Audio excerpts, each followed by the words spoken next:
పోయినాయని మనం అడుగుతుంటే ఆయన ఇట్లాంటి మాటలు మాట్లాడించి ఒక ఎమోషన్ని క్రియేట్ చేసి వాస్తవాలను చర్చించకుండా సేమ్ కేసీఆర్ కూడా ఇట్లనే పైసలు ఏడుకోయినవా అప్పులు ఎందుకు చేసినవా అంటే జై తెలంగాణ అనేటోడు.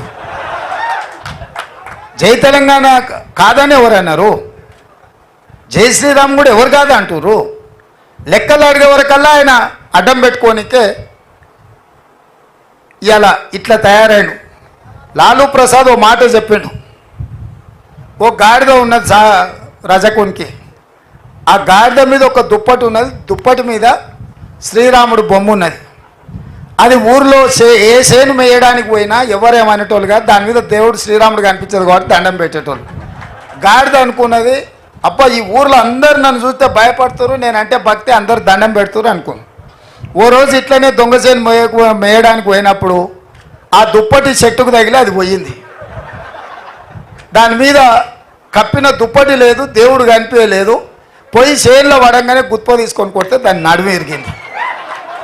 అంటే గాడిద కూడా రాముడిని దుప్పటిగా మార్చుకొని మీద కప్పుకుంటే మన ప్రజలు మంచోళ్ళు కాబట్టి చేను మేసినా కూడా దానికి దండం పెట్టిర్రు. ఇవాళ కూడా బీజేపీ వాళ్ళు రాముడి ముసుగేసుకొని తిరిగినంతకాలం పెట్టిర్రు. ఇవాళ ముసుగు తొలగిపోయింది. ఇక బీజేపీ వాళ్ళు నడుము ఇరిగేది ఒక్కటే పెండింగ్ ఉంది ఎన్నికలల్లా.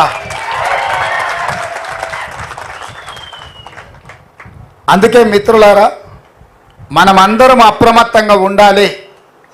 మన పూర్వీకులు మనకిచ్చిన ప్రజాస్వామ్యాన్ని, మనకిచ్చిన రాజ్యాంగాన్ని, మనకిచ్చిన ఎస్సీ ఎస్టీ ఓబీసీ మైనారిటీ రిజర్వేషన్లను కాపాడుకొని ఈ దేశంలో మన భవిష్యత్తు ఉజ్వలంగా ఉండాలి, మనకు రక్షణ కలగాలి అనే అంశం మీదనే ఈ ఎన్నికలకి వెళ్తున్నాం. ఇది స్పష్టంగా ప్రజల దగ్గరికి తీసుకెళ్ళండి. చెప్పండి స్పష్టంగా ప్రజలకు. దేవుడు గుడిలో ఉండాలి, భక్తి గుండెల్లో ఉండాలి తప్ప పోలింగ్ బూత్లో రాజకీయ వ్యవహారాలకు దేవుడిని వినియోగించకూడదు అన్న సంగతిని స్పష్టంగా మన మీడియా, సోషల్ మీడియా ద్వారా ప్రజలకు వివరించి 10 సంవత్సరాలు కేసీఆర్, 10 సంవత్సరాలు నరేంద్ర మోడీ, ఒక ఆయన ముఖ్యమంత్రి, ఇంకొక ఆయన ప్రధానమంత్రికి కొనసాగినారు. వాళ్ళు మూడోసారి పదవులలో కూర్చుంటారంట. కానీ 100 రోజుల్లో 6 గ్యారెంటీలలో 5 గ్యారెంటీలు అమలు చేసినా మనం దిగిపోవాలంట. 100 రోజుల్లో పనిచేసిన ప్రభుత్వమే పడిపోవాలంట. 10 ఏళ్ళు పనులకి ఇచ్చిన వీళ్ళేమో మూడోసారి మళ్ళీ కుర్చీలో కూర్చోవాలంట.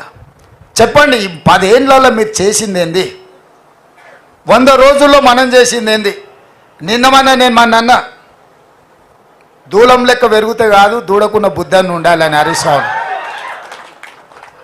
మొన్న అన్నాడు.